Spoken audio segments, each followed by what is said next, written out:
सम्मानित साथियों, नमो बुद्धाय, जय भीम। हमेशा की भांति एक बार पुनः हम लेकर आ गए हैं डॉक्टर अंबेडकर। डॉक्टर अंबेडकर संदेश का मतलब होता है बाबा साहब के भाषण या बाबा साहब के शानदार लेख का। डॉक्टर अंबेडकर संदेश नियमित सुबह 5 बजे हम लाते हैं आवाज का ऑफिशियल यूट्यूब चैनल के माध्यम से। मुझे पूरा भरोसा है कि आपने यूट्यूब चैनल आवाज का ऑफिशियल को सब्सक्राइब जरूर कर लिया होगा। बाबा साहब के आंदोलन को समझने का यही एकमात्र डॉक्टर अंबेडकर संदेश के माध्यम से, बाबा साहब डॉक्टर अंबेडकर संपूर्ण वाङ्मय के माध्यम से, बाबा साहब के विभिन्न लेख, बाबा साहब के क्रांतिकारी भाषण हम आप तक नियमित। अंबेडकर संदेश में कभी बात होती है महान सत्याग्रह की, तो कभी बात होती है गोलमेज सम्मेलन की, कभी बात होती है मन स्मृति दहन की, तो कभी बात होती है भारतीय संविधान की, और कभी लेकर आते हैं बाबा साहब के ऐसे स्पीचेज जो बुद्धिज्म को लेकर क्रांतिकारी स्पीचेज बाबा साहब के होते हैं। तो इसलिए डॉक्टर अंबेडकर संदेश के साथ नियमित आप जुड़े रहेंगे, ऐसा मुझे पूरा विश्वास है। आज का डॉक्टर अंबेडकर संदेश बहुत ही खास होने वाला है। आज के डॉक्टर अंबेडकर संदेश में मिलेगा एक बड़ा संदेश, और ऐसा संदेश जो समाज के जन जागरण के लिए बेहद उपयोगी होगा। डॉक्टर अंबेडकर संदेश को लेकर हम उपस्थित हो चुके हैं। मैं हूं संजीत आर्य, राष्ट्रीय कोषाध्यक्ष आवाज का, नई दिल्ली। सम्मानित साथियों, आज का डॉक्टर अंबेडकर संदेश बेहद खास होने वाला है, क्योंकि आज के डॉक्टर अंबेडकर संदेश में हम आपको बताने वाले हैं कि बाबा साहब कहते हैं कि अपने हक प्रस्थापित करने के लिए, अपने अधिकारों को पाने के लिए आपको किन 2 मार्गों को अपनाना चाहिए। 2 मार्ग बाबा साहब ने बता दिए। उन मार्गों का अनुसरण और अनुगमन करके हम अपने हकों को प्रस्थापित कर सकते हैं। इसलिए आज का डॉक्टर अंबेडकर संदेश खास होने वाला। हम हमेशा कहते हैं कि वास्तव में यदि आप बाबा साहब के पद चिन्हों पर चलना चाहते हैं, बाबा साहब का अनुसरण करना चाहते हैं, बाबा साहब की विचारधारा को फॉलो करना चाहते हैं, तो उसके लिए ज़रूरी है कि आप बाबा साहब की विचारधारा से परिचित हों। बाबा साहब की जो विचारधारा है, बाबा साहब के पद चिन्ह हैं क्या, उसको आप सबसे पहले जानने का कार्य करें।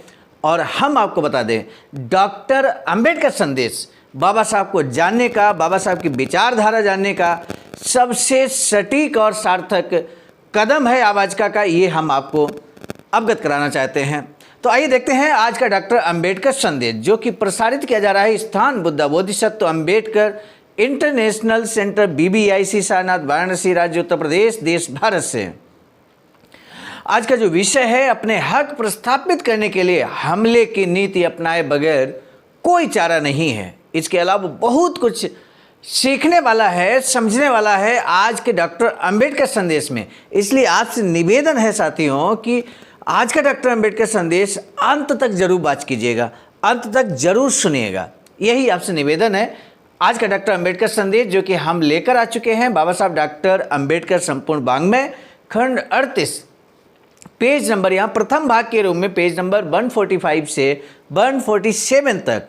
सेकेंड भाग में, पहले भाग में बाबा साहब का हम पूरा स्पीच आपको सुनाएंगे, और दूसरे भाग में हम आपको यहाँ पर इस मीटिंग में यानी कि क्या प्रस्ताव पारित किए गए, कई प्रस्ताव पारित किए गए, और उन प्रस्तावों से हम आपको अवगत कराएंगे द्वितीय भाग में। तो आज पहले भाग में बाबा साहब का स्पीच हम आपको सुनाने जा रहे हैं।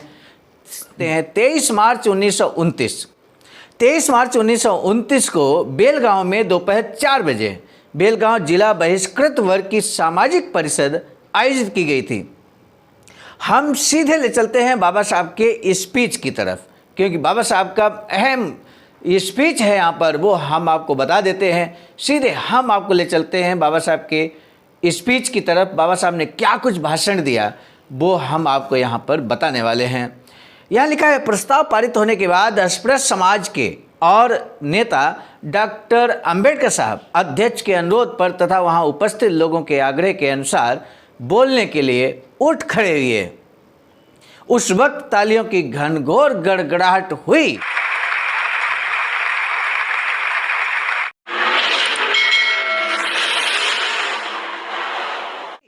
उसके बाद उनके भाषण की शुरुआत हुई। उन्होंने कहा, अध्यक्ष महोदय और सज्जनों, काफ़ी समय हो गया है, काफ़ी समय हो रहा है, बरसात होने को है और आपकी मातृभाषा से मेरी मातृभाषा अलग है। भाषा अलग होने के कारण मेरे विचार आप तक पहुँचेंगे या नहीं, इस बारे में भी मुझे शक है। इसलिए मैं अपना भाषण थोड़े समय में समेटने वाला हूँ। हम जगह जगह सभा का आयोजन करते हैं, भाषण करते हैं, प्रस्ताव पारित करते हैं, बड़े बड़े वक्ताओं को लाकर उनके भाषण भी आयोजित करते हैं। हालांकि मेरा विचार है कि अस्पृश्यता खत्म करने का यह कोई ठीक मार्ग नहीं है। हम पर अन्याय, अत्याचार और जुल्म होते हैं। इस बारे में प्रस्ताव पारित कर सरकार को भेजें और अगर सरकार ने हमारी अस्पृश्यता नष्ट करने के लिए हमें सार्वजनिक कुएं, तालाब, चाय के होटल और मंदिर अगर कानूनन हमारे लिए खोले, तब भी हमें ही उसे प्रत्यक्ष में उसका अमल करना होगा। बाबा साहब कहते हैं कि मान लीजिए जो अधिकार हमें सरकार ने दे दिए, उन अधिकारों का इस्तेमाल कौन करेगा? प्रत्यक्ष रूप से, डायरेक्टली कौन उसका उपयोग करेगा? तो बाबा साहब कहते हैं कि उसका अमल हमें ही करना होगा। अगर हम ये नहीं कर पाए तो कानून भले कितने भी अच्छे क्यों ना हो, उनसे कुछ फ़ायदा नहीं होने वाला। बाबा साहब कहते हैं हमें अपनी अस्पृश्यता खुद ही मिटानी होगी। उस हिसाब से हम जब बलवान और निडर होंगे तभी हमारी अस्पृश्यता नष्ट होगी और इसके लिए हमें बहुत कष्ट सहने पड़ेंगे। अगर कभी ऐसी स्थितियां पैदा हों तो हो सकता है कि हमें स्पृश्यों के साथ हाथापाई भी करनी पड़े। इसके लिए हमें अपने अंदर हिम्मत रखनी होगी। मैं नहीं कहता कि ये गलत है, लेकिन हमारा समाज परावलंबी है। अस्पृश्य समाज के साथ सहयोगपूर्ण रवैये के बिना नहीं चलेगा। बाबा साहब कहते हैं कि अस्पृश्य समाज के बगैर सहयोग के नहीं चलेगा। कई लोग पूछते हैं कि ऐसे बलवान समाज से असहयोग कर हमारी कैसे निभेगी? बाबा साहब कहते हैं उनसे मेरा यही कहना है कि वे एक बात पक्की गांठ में बांध लें कि आत्मनिर्भरता के मार्ग के अलावा अन्य सभी मार्ग घातक हैं और किसी काम के नहीं हैं।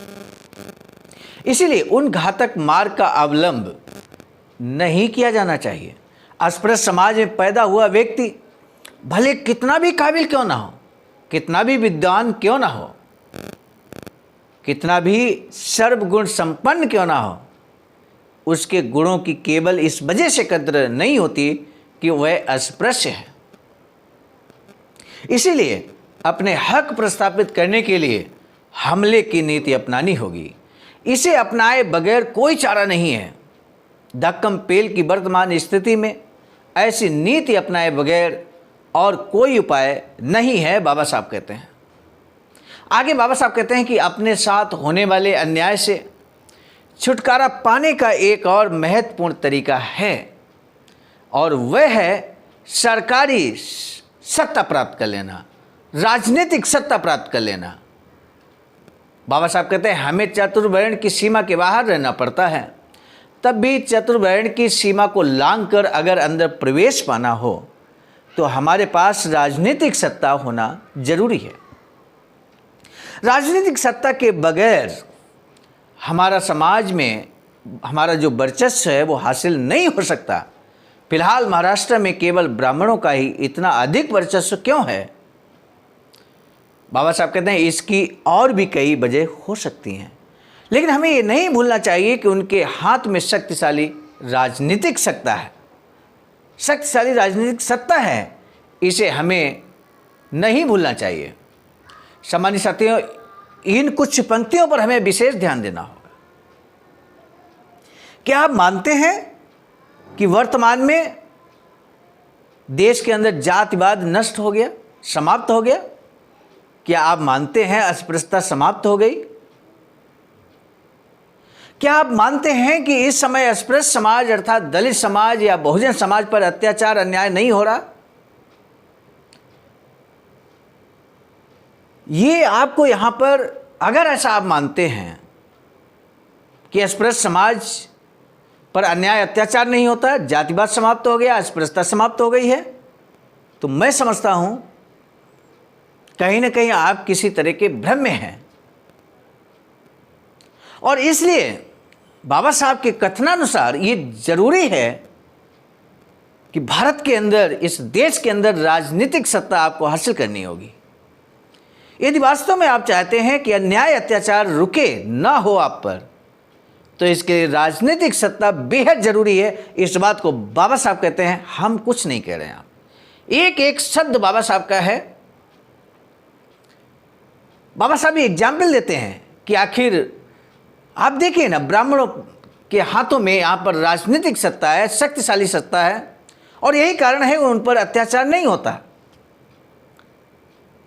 जो भी लोग सत्ता में होते हैं, ध्यान रहे इस बात को, उन पर शोषण अत्याचार कभी नहीं होता।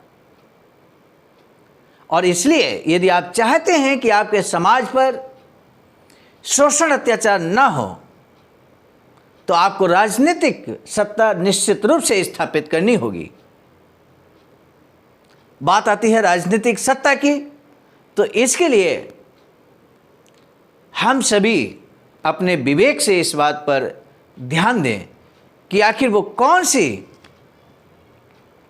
कौन सी राजनीतिक दल है, कौन सा राजनीतिक दल है जो बहुजन समाज का नेतृत्व करता है और राष्ट्रीय दल के रूप में प्रस्थापित है भारत के अंदर। ये आपको अपने विवेक से ही सोचना होगा। आइए हम आगे बढ़ते हैं। बाबा साहब कहते हैं, आजकल महाराष्ट्र के ब्राह्मणों की इतनी प्रभुसत्ता क्यों है? इस बारे में इतिहास में एक कहानी मशहूर है। पेशवा काल से मेरे प्रांत में रहने वाला बालाजी विश्वनाथ और उसके चित्त पावन ब्राह्मण जात भाई निष्कपट अवस्था में बेहद बुरी हालत में रहते थे। लेकिन जैसे ही उनके हाथ में राजनीतिक सत्ता आई, उस समाज को महाराष्ट्र में प्रमुख स्थान प्राप्त हुआ है। उन लोगों ने सभी सत्ता में मुख्य पद हासिल कर लिया है, सभी जो मुख्य पद हैं वो हासिल कर लिए। लेकिन आज अगर ब्राह्मण समाज को सरकारी नौकरी से बेदखल कर दिया जाए, तो ब्राह्मणों का प्रभुत्व खत्म हो जाएगा। अन्य प्रांतों में ब्राह्मणों का बिल्कुल प्रभुत्व नहीं है। गुजरात में ब्राह्मणों को पनिहारी और खान सामे के अलावा कोई महत्व नहीं है। ये 23 मार्च 1929 का बाबा साहब का स्पीच हम प्रस्तुत कर रहे हैं आपके समक्ष। संयुक्त और पंजाब प्रांत के ब्राह्मण यहाँ के महार और मांगों की तरह गीली रसोई, पका पकाया भोजन मांग कर खाते हैं। आज जिसे हम उत्तर प्रदेश कहते हैं, उस समय ये संयुक्त प्रांत में ही था। उत्तर प्रदेश भी, जिसे हम यूनाइटेड प्रोविंस कहते थे। कुल मिलाकर अपने अधिकारों को प्रस्थापित करने को लेकर या तो हमें हमला करने या राजनीतिक सत्ता प्राप्त करने का मार्ग अपनाना होगा। बहुत महत्वपूर्ण ये लाइनें हैं, इसको हमें दिलो दिमाग में रखना है। समाज का मार्गदर्शन करते समय इन्हें हम कोटेशन के रूप में बता सकते हैं। बाबा साहब कहते हैं कि अपने हक और अधिकारों को आपको प्रस्थापित करना है, तो या तो आप हमले की नीति अपनाएं, गिड़गिड़ाने की नीति नहीं अपनानी है, मांगने की नीति नहीं अपनानी है, छीनने की नीति अपनानी है। और साथ ही साथ दूसरा जो तरीका बाबा साहब ने बताया कि या तो फिर हमला करने की नीति अपनाइए या फिर अपनी राजनीतिक सत्ता हासिल कीजिए। ये वर्तमान परिदृश्य में भी ये लाइनें, बाबा साहब के जो कथन है, ये निश्चित रूप से हमारे मार्गदर्शन में बहुत सहायक सिद्ध होगा, समाज के मार्गदर्शन में सहायक सिद्ध होगा। इन्हीं दो मार्गों से हम अपनी अस्पृश्यता से निजात पा सकते हैं, अन्य समाज के साथ बराबरी का दर्जा पा सकते हैं। ये दो मार्ग जो बाबा साहब ने बताए हैं, वर्तमान में जो शोषण अत्याचार हमारे समाज पर होता है, उससे भी निजात पाने के यही दो मार्ग हैं। और इसलिए हमें गंभीरता से विचार करना होगा, समय रहते विचार करना होगा, अमल करना होगा। इतना कहकर और आपने मेरा भाषण शांति से सुना, इसके लिए आपके प्रति आभार प्रकट मैं अपना भाषण पूरा करता हूँ। तो इस तरह से बाबा साहब का यहाँ संबोधन, क्रांतिकारी संबोधन, यूँ कहें कि मोटिवेशनल संबोधन बाबा साहब का यहाँ पर समाप्त होता है। सम्मानित साथियों, इसमें जो प्रस्ताव पारित हुए उन पर मेसर्स माने, बराले, आसोदे, इंगले आदि बहुत सारे नाम हैं। उन्होंने अपने विचार प्रकट किए और उसके बाद फूल मालाएं पहनाई गई, खूब सम्मान किया गया एक दूसरे का। सभी नेताओं को, जो भी नेता वहाँ पर मौजूद थे, लीडर्स मौजूद थे, गुलदस्ते अर्पण किए गए, फूल माला पहनाई गई। तो इस तरह सम्मान के साथ में कार्यक्रम का समापन हुआ।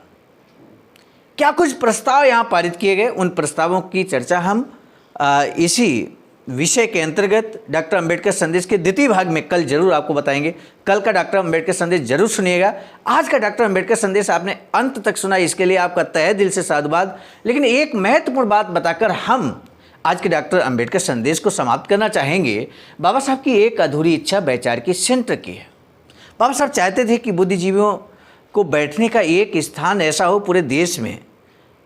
तो एक वैचारिक सेंटर बनाने का विचार था बाबा साहब का। हालांकि बाबा साहब महाराष्ट्र मुंबई में बनाना चाहते थे, लेकिन हम आपको बता दें, अखिल भारतीय अनुसूचित जाति जनजाति कर्मचारी कल्याण एसोसिएशन, जिसे हम आवाज का कहते हैं, आनुषंगिक संगठन बीबीएस 3 बहुजन बौद्ध समाज संघर्ष समिति, all India doctor Ambedkar student association, इन संस्थाओं के माध्यम से आप सभी के बहुमूल्य योगदान से 14,000 स्क्वायर फीट जमीन परचेज की गई सारनाथ वाराणसी में, और अब उसमें निर्माण कार्य प्रारंभ है। SBI account number, IFSC code इसलिए दिया गया है कि बहुत सारे साथी इस इतिहास निर्माण में अपना अमूल्य योगदान करना चाहते हैं। तो आपका भी हार्दिक स्वागत है कि आप भी इसमें निश्चित रूप से अपना अमूल्य योगदान करें और इतिहास में नाम जरूर दर्ज कराएं। इसी आह्वान के साथ हम आपको बता दें, आज का डॉक्टर अंबेडकर संदेश हम लेकर आए थे मिशन नायक बुद्ध मित्र मुसाफिर सर, राष्ट्रीय महासचिव आवाज का नई दिल्ली की प्रेरणा में, और साथ ही साथ संकलनकर्ता के रूप में परम आदरणीय विजय कुमार बौद्ध जी, प्रांतीय कोषाध्यक्ष आवाज का बिहार। आपके संकलन में ये जो डिजिटल फॉर्म में आप मैसेज देखते हैं, ये नियमित तौर पर आप ही हमें उपलब्ध कराते हैं। आपके बगैर सहयोग के ये डॉक्टर अंबेडकर संदेश कदापि संभव नहीं होगा। ऐसे में आपका तहे दिल से साधुवाद व्यक्त करते हुए प्रस्तुतकर्ता के रूप में मैं स्वयं सर्वजीत आर्य, राष्ट्रीय कोषाध्यक्ष आवाज का नई दिल्ली। अगर डॉक्टर अंबेडकर संदेश आज का अच्छा लगा हो तो अपने इष्ट मित्रों में इसको शेयर जरूर कीजिएगा। इसी आह्वान के साथ हम आज के डॉक्टर अंबेडकर संदेश को समाप्त कर रहे हैं। मिलेंगे नए डॉक्टर अंबेडकर संदेश के साथ, तब तक दीजिए इजाजत। आप सभी को सादर नमो बुद्धाय, जय भीम।